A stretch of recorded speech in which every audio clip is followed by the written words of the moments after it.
Looking good on their way to a W here. Yeah, looking good guys. Okay ba kayo dyan? Masarap ba mga tulog nyo? Alright.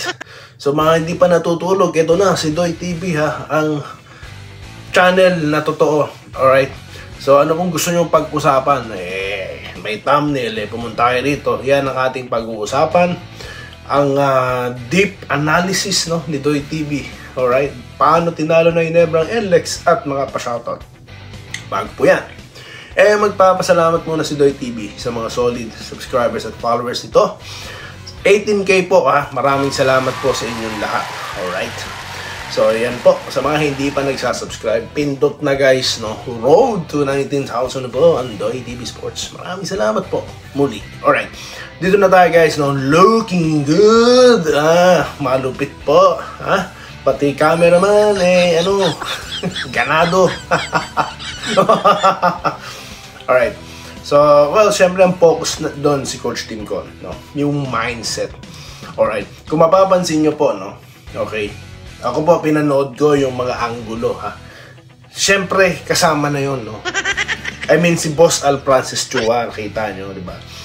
Nandoon sa bench talaga. Talagang is a must-win situation for Barangay. Kasi wala na po tayo ditong playoff na pinag-uusapan no? Battle of yung sa huli, no? Wala nang ganun So more on quotient, kaya sobrang higpit ng Ginebra. Alright, dito na muna tayo sa sa execution. Depensa, guys. Naunahan ng Ginebra and NLEX dahil po sa matindihan depensa. They limit Polic for how many points only? 2 to 4 points if I'm not mistaken, guys. Di po ba?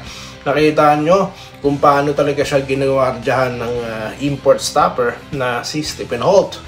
No? So, check na yan. Then, yung Bohio, no?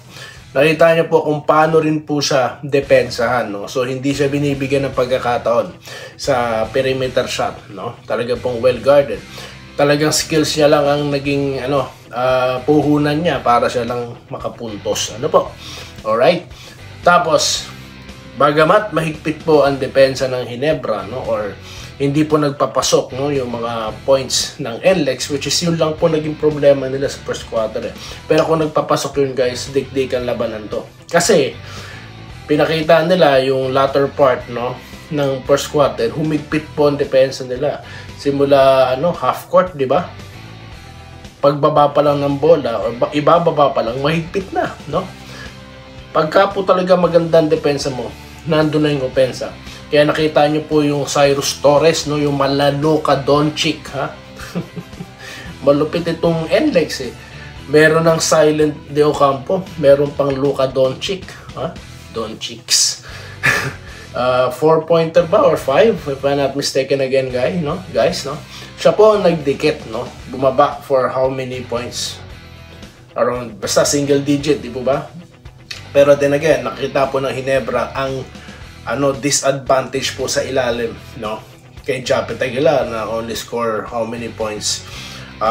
Single points in the first half. Pero no second half, guys, bubuhos ang puntos niya. A total of 25 points, no? Overall game na ito. At siya po ang best player dyan. Okay? So, ganyan po katindi. Nakita nyo po, no? Na talagang kahit lamang na ang Ginebra, 7 minutes left in the game! Turn the home clock!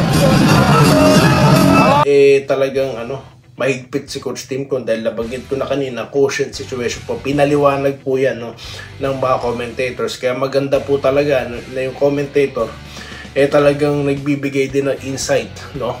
Anong reason, bakit ganyan, bakit ganyan.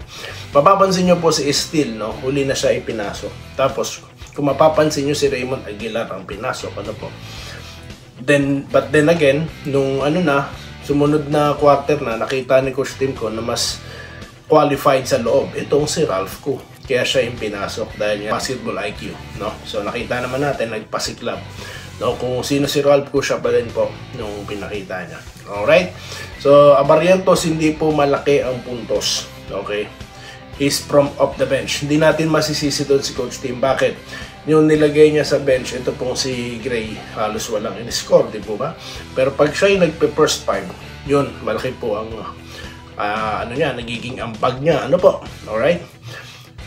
Abarrientos naman kasi, kahit saan manggaling yan eh. Kahit i-first 5 mo yan, kahit i-bench mo yan, no? I-score at i-score. So, yun po ang dahilan doon. Okay? So, yan po ang deep analysis ni Doy TV. Okay? So, mahirap lang pong sa 5 minuto, no, na pag-usapan lahat yung magagandang nangyari, ano po. Pero kailangan ko na magpa-shoutout. Alright? Ano mga guys? Looking good po ba kayo, ha? Mukhang panaynood nyo ng replay, ha? Alright?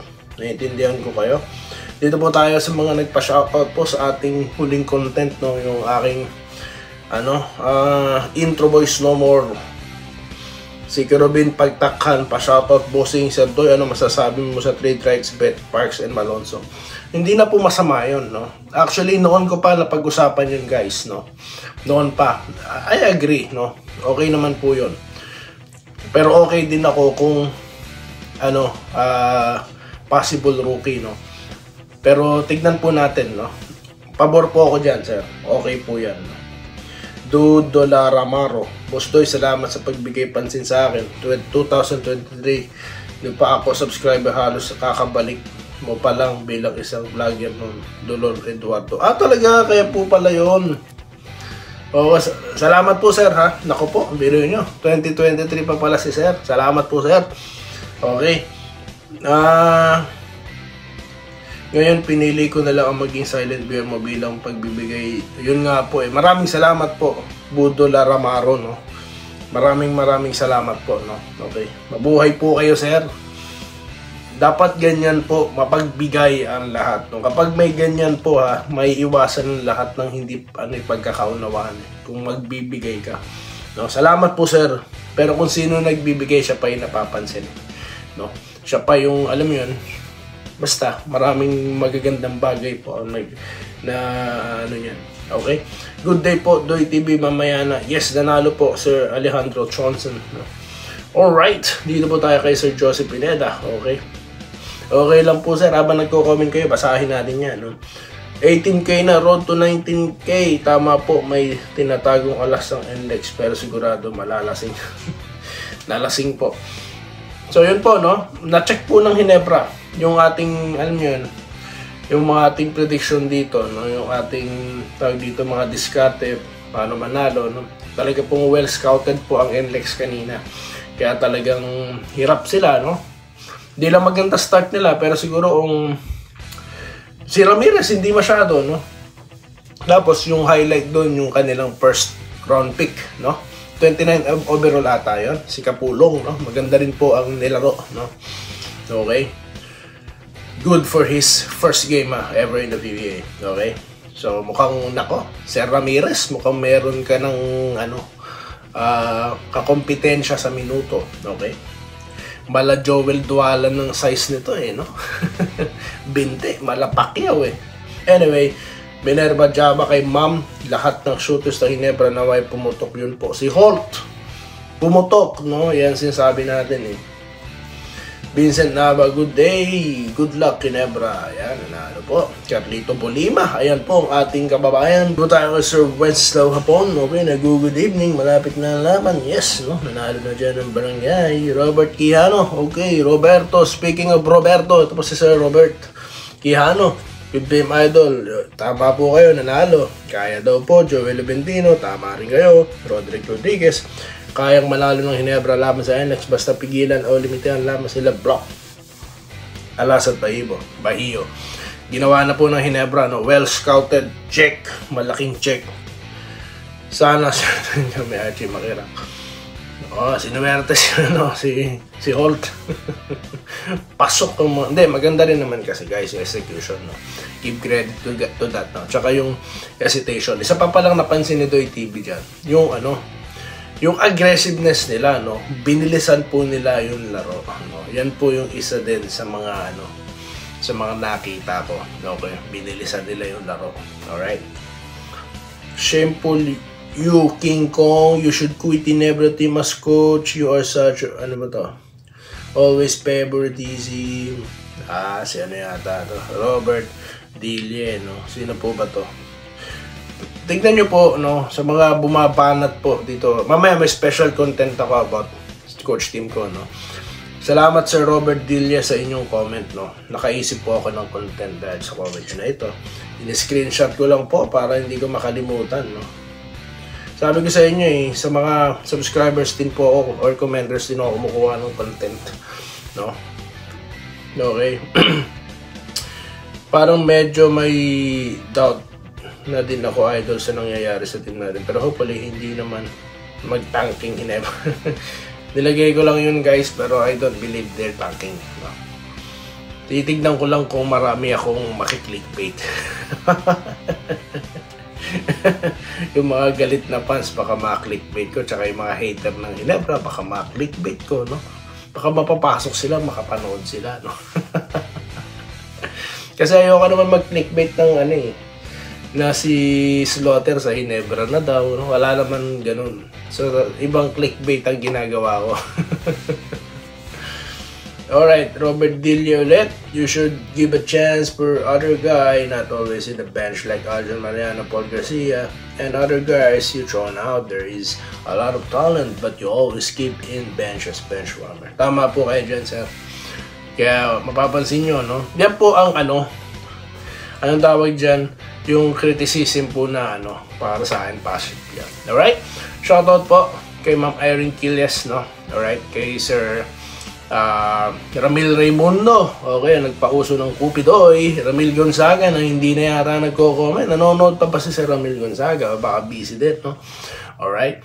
Ganun din po kay Sir Lawrence Correg. Ayan, mga solid subscribers po natin talaga sila guys, no? Alright, MC Derek, Sir Bonifacio, no? Alright, ng UK, no? Mukhang tulog kayo ngayon, sir. Anong oras po ba dyan ngayon? If I'm not mistaken, hapon, so gising kayo. So yun lamang po guys, maraming salamat sa inyong panonood at looking good lahat, no? Dahil po mukhang seryoso na ang barangay, si Coach Al Francis Chua, si Boss ay nasa bench, kaya hindi kayo po pwedeng tutulog-tulog. Maraming salamat sa inyo lahat at magkikita po tayo sa susunod na video kami. Dito naman po si Dan Liga, Doyle TV Sports. Maraming salamat sa inyong panonood. Salamat po sa panonood. Subscribe na para sa mga susunod na basketball at boxing videos.